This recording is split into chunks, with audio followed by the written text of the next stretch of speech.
Good morning. Today is Saturday, 25th February 2017. I'm Ebony Brandon. This is the SKN News Now Weekend Edition, brought to you by Glimbarrow Pest Control and Guest House.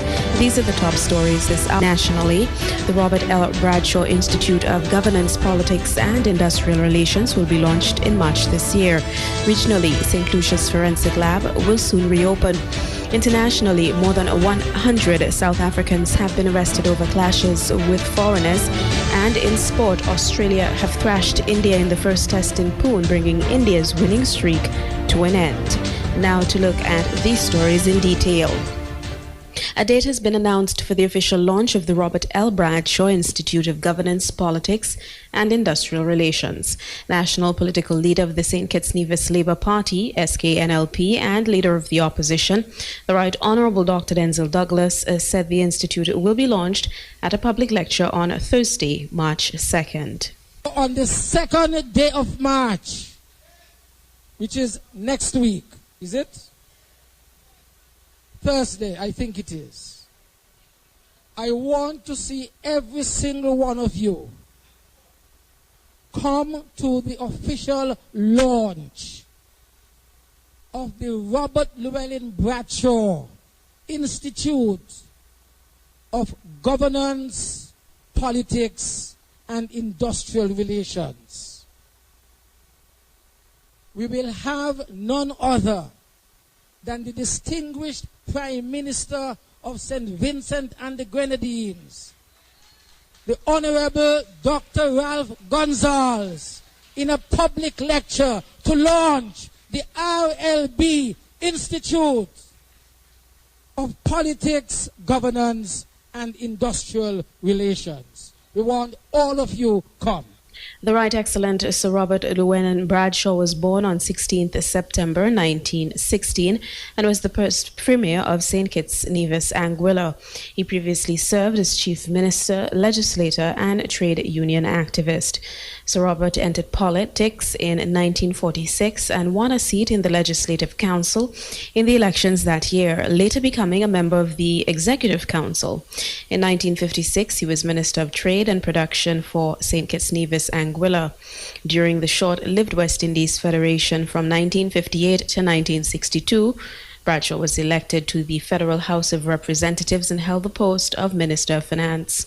Having won the 1975 general election and receiving the mandate to take St. Kitts and Nevis into independence, Sir Robert travelled to London in 1977 for independence talks with the United Kingdom government. Sir Robert died on 23rd May 1978 at his home in Bastille. He was succeeded by his former deputy, Paul Southwell. The Social Security building in Bastille is named in his honor, and in 1996, Sir Robert was posthumously awarded the title of First National Hero by the National Assembly of St. Kitts and Nevis and is honored annually on Heroes Day, which is observed on his birthday. Meanwhile, the St. Kitts Nevis Labour Party national political leader, Dr. Denzil Douglas, has announced that his organization will hold a public meeting, which will be followed by a public demonstration through the streets of Bastille. Dr. Douglas informed the crowd at his party's town hall meeting on Wednesday night in St. Peter that the public meeting will be held on Thursday, 9th March, with the demonstration coming a little later on Friday, 10th March. The news of these two events has been well received by the public and supporters of the opposition St. Kitts Nevis Labour Party. According to Dr. Douglas, full details related to these events will be made public in the coming week. After years of playing an instrumental role in deteriorating confidence in the integrity of the country's citizenship by investment program, Times Caribbean and its anonymous operators have changed their tune. The online blog, whose owners still refuse to claim ownership of the site, recently published an article which outlined why the trailblazing St. Kitts and Nevis program remained the best in the world. The website pointed to the strength of the country's passport and holders' privilege to travel to some 130 countries visa-free. Describing the program as the deal of a lifetime, the publishers noted that St. Kitts and Nevis's citizenship grants security of a lifetime that's protected from government changes. The article continued, quote, investing once in St. Kitts and Nevis's economic citizenship is a reward for a lifetime without any fear of annulment, End quote. Adding the relatively low taxes and several exemptions to which nationals are entitled, no residency requirement as part of the citizenship by investment application process were also mentioned as positives. Prior to the elections of 2015, Times Caribbean published several articles which would have caused an unwary reader to accept the false notion that the country's citizenship by investment program was full of loopholes which would allow undesirable persons to acquire St. Kitts and Nevis citizenship. Doubt was also cast over the credibility of the program in other ways, as well as the Sugar Industry Diversification Foundation contributes from economic citizens and is tasked with supporting the government in its efforts to grow the national economy.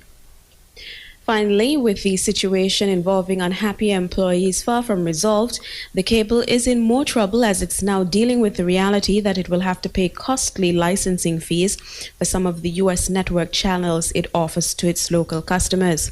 Having staved off a full-on industrial action by employees by promising to address their concerns at a meeting next month, the cable must still find ways to grapple with upgrades to their system, which will allow them to remain competitive with other local and VoIP service providers. The challenge becomes greater for them with the prevalence of internet video streaming, which has reduced consumers' dependence on their cable service for entertainment. Added to this, the cable has been operating on rates for television consumers, which were established in 1994.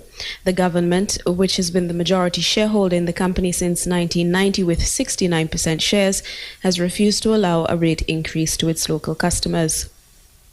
Despite the troubles faced by the cable and allegations by employees that they've not received a wage increase in almost 9 years, the new board of directors put in place by the Team Unity government saw fit to increase their fees from $800 to $1,200. How the cable saga will play out remains to be seen, as one of the original founders of the cable, which was established in 1983, Bill Ewing, has offered his 30% share in the company up for sale. There's been interest not only from majority shareholder the government, but also by international telecommunication giant Digicel to buy him out. Moving on to regional developments, the government of St. Lucia has announced that the Forensic Science Lab will be incrementally reopened. The Home Affairs and National Security Minister made the disclosure during a February 24th press briefing. Security protocols at the Forensic Science Lab have been overhauled, and assurances have been given of a return to assisting state in criminal investigations. Efficiency could soon return to criminal investigations for St. Lucia's crime-fighting agencies with the scheduled reopening of the Forensic Science Lab. The Home Affairs and National Security Ministry, led by Minister Hermangill Francis, convened a February 24th press briefing, flanked by Forensic Lab Director Fernanda Henry, Acting Commissioner of Police Milton Daisy, Acting Director of Public Prosecutions Darcy Green, and National Security Permanent Secretary Cedella Ambrose. Headway is being made in the investigations into the previously compromised Forensic Science Lab. In 2015, security at the lab was breached, and state's evidence was allegedly mishandled. The matter is now in the hands of the Office of the Director of Public Prosecutions. An internal audit was conducted to assess these shortcomings and to investigate evidence tampering within the facility. Such action was complemented by an investigation conducted by law enforcement officers. The investigation is completed, and the file is now with the Office of the Director of Public Prosecutions, who, based on all available information, will make a determination as to any necessary action. The Forensic Science Lab will not initially be reopened at full capacity. Operations will be phased in. Details on the timelines, however, remain classified.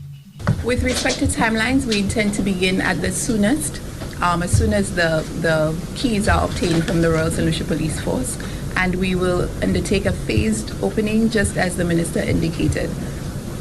I'm not at liberty to explain what phases we start with.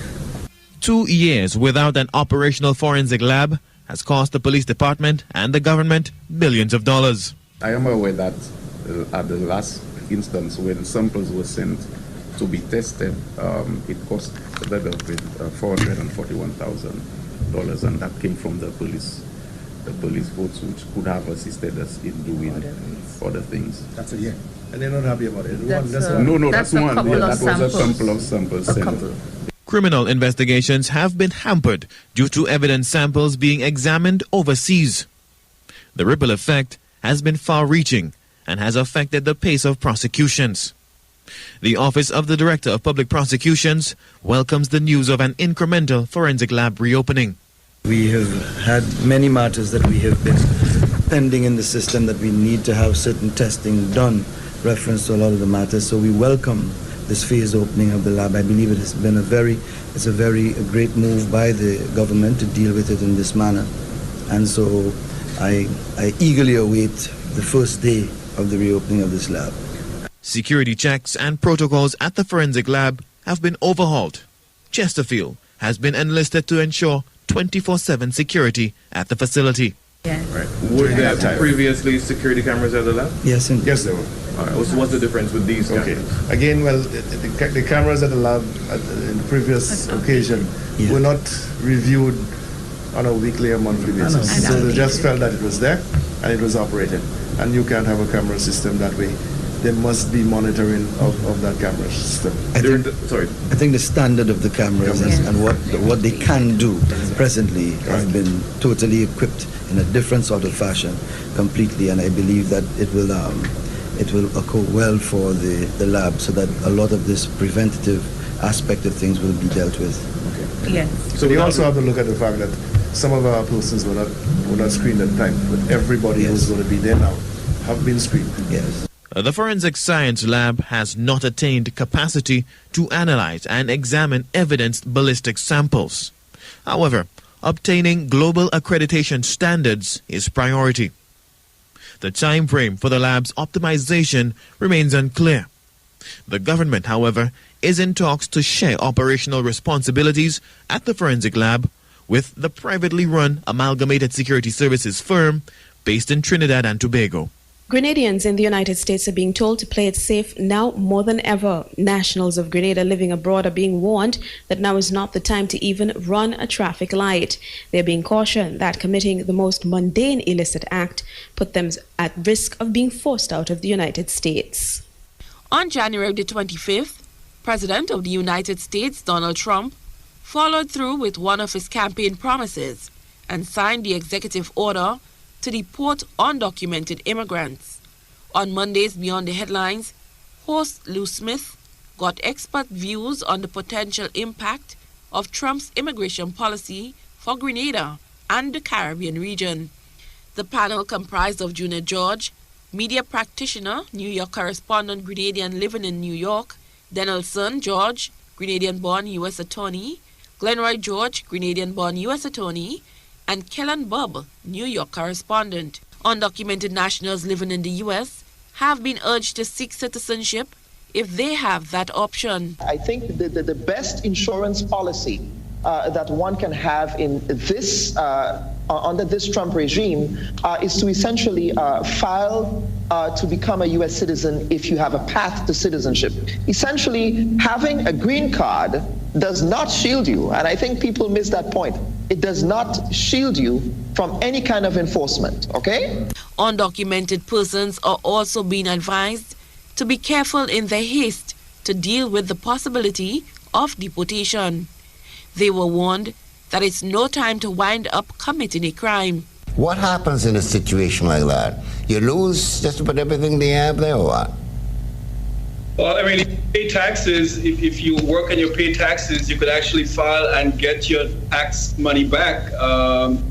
There's nothing that prevents you from leaving the United States with your wages or your savings. But people have to be careful if they're undocumented and file in with fake social security numbers. That is a felony. One of the concerns for Caribbean citizens is how prepared are the authorities to handle an influx of potential deportees. One caller to the program says she is sad for undocumented people who may have burned some serious bridges on their step up to the U.S. It's hard for some of them that went to New York and they never studied their family. They never studied their family, so it's very sad. Where they going? Who they coming by? Trump faced major hurdles in his quest to bar people from 5 countries from entering the country, but has announced plans to implement a similar measure very soon.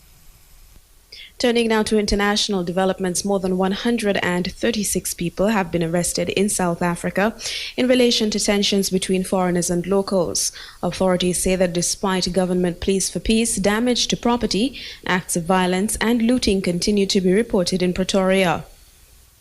They came in their numbers from all over the province. It was meant to be a peaceful march organized by a group called Mamelodi Concerned Residents. But soon chaos broke out.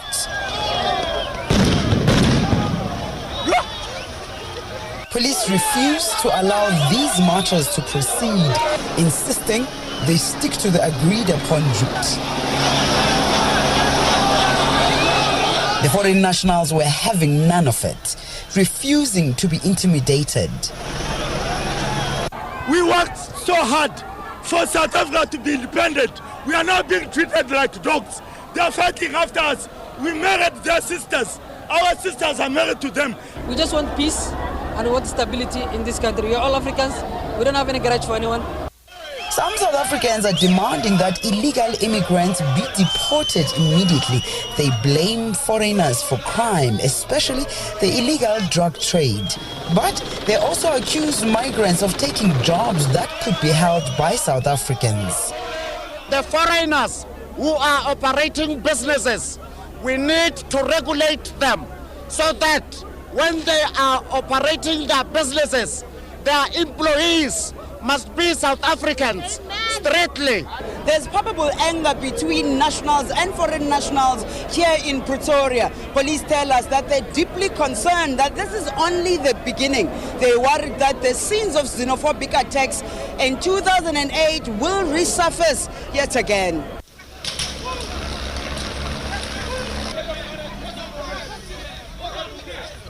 Later in the day, protesters handed a memorandum of their grievances to authorities. They maintain that those responsible for the chaos are not part of this group. We are not xenophobic.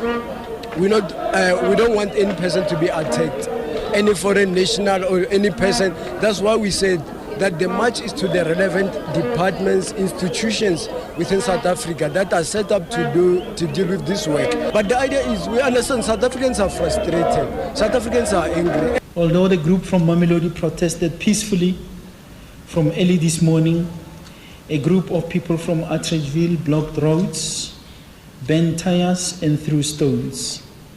They also, without authority to do so, marched on the central business district.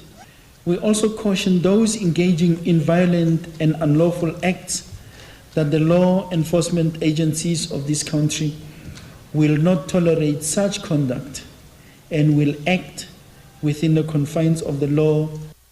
The government has pledged to take action against anyone who commits violent acts.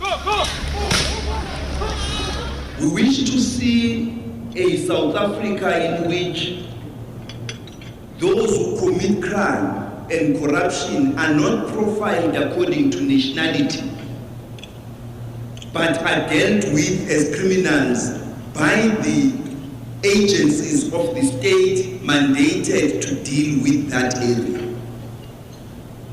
It cannot be the responsibility of vigilantes.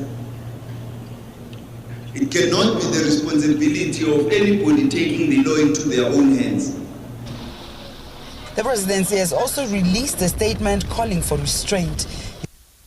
The family of an Indian man shot dead in Kansas say Donald Trump's immigration agenda is spreading racist sentiment. A white American has been charged for the murder, which police are treating as a possible hate crime. But the White House says it's absurd to link the killing to Donald Trump's America First policies. Grief is uniting people in the Kansas town of Olathe after a killing which some believe was motivated by racial hatred.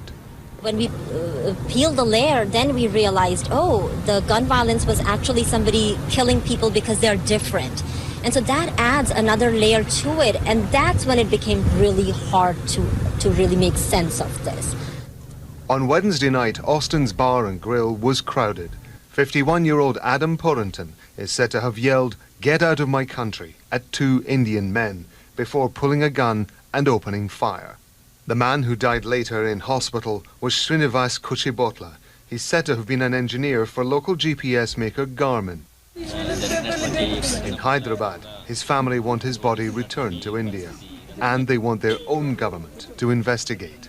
I think probably after Trump, I think we are seeing this a couple of times now. This crime is done by a 50-year-old. It is a mature person. Seems to be it is a culprit. I mean, it is a culprit. It is cultivating the minds and to hate this Asians and Middle East people. Porrington was arrested hours after the crime, when he's said to have confessed to a bartender he'd just killed what he described as two Middle Eastern men. The White House says it's too early to guess why Porrington carried out the shooting, but it says it's absurd to link it to President Trump's so-called America First stance on immigration and jobs. Thousands of kilometers away in Hyderabad, Srinivas Kuchibotla's family wait for his body to return from the country where he'd hoped to build his future.